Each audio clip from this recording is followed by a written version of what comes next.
మాజీ మంత్రి శంకర్రావు, సీఎం కిరణ్ ఇద్దరికి ఒకరింటే మరొకరికి పడదు. ఇద్దరి మధ్య పచ్చగడ్డి వేస్తే బగ్గుమంటుంది. అలాంటి ఇద్దరు అసెంబ్లీ సాక్షిగా ఒకే చోట కలిశారు.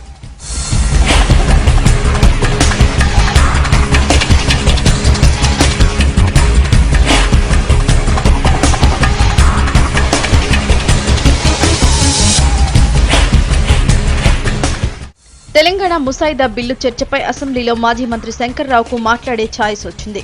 దీనికి తోడు పక్కన సీఎం కిరణ్ ఉన్నారు.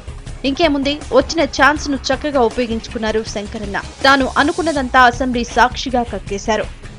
ముఖ్యమంత్రి గారు వారి యొక్క అథారిటీని క్వశ్చన్ చేసే విధంగా మాట్లాడడం చరిత్ర క్షమించదని మరొకసారి వారితో హైకమాండ్కు విధేయతగా ఉండండి. వారి యొక్క సీల్డ్ కవర్ యొక్క నిర్ణయం వల్ల కాంగ్రెస్ వర్కింగ్ కమిటీ నిర్ణయం వలన మీరు ముఖ్యమంత్రి అయ్యారు. నల్లారి కుట్ర నాటకాన్ని విడమర్చి చెప్పారు శంకర్రావు.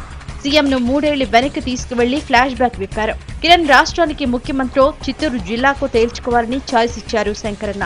ముఖ్యమంత్రి రాష్ట్రానికి ముఖ్యమంత్రి లేకుండా చిత్తూరు జిల్లాకు ముఖ్యమంత్రి 6,000 కోట్ల రూపాయలు తీసుకుపోయి తర్వాత బడ్జెట్ అప్రూవల్ లేకుండా తీసుకుపోయి ఆడ పెట్టి ఇచ్చేయడము చాలా అన్యాయం అండి. ఈ విధంగా చేయడము. శంకరన్న డైరెక్ట్ కౌంటర్స్ తో సీఎం ఒక్కసారిగా స్టన్ అయ్యారు. ఏం చేయాలో తెలియక నవ్వే సమాధానమంటూ తెల్లమొహం వేశాడు. ముసిముసి నవ్వులతో సర్దుకున్నారు నల్లారి. సీఎం కిరణ్ పై పరోక్ష విమర్శలు చేసే నేతలు ప్రత్యేకంగా కనిపిస్తే మాత్రం సైలెంట్ అవుతారు.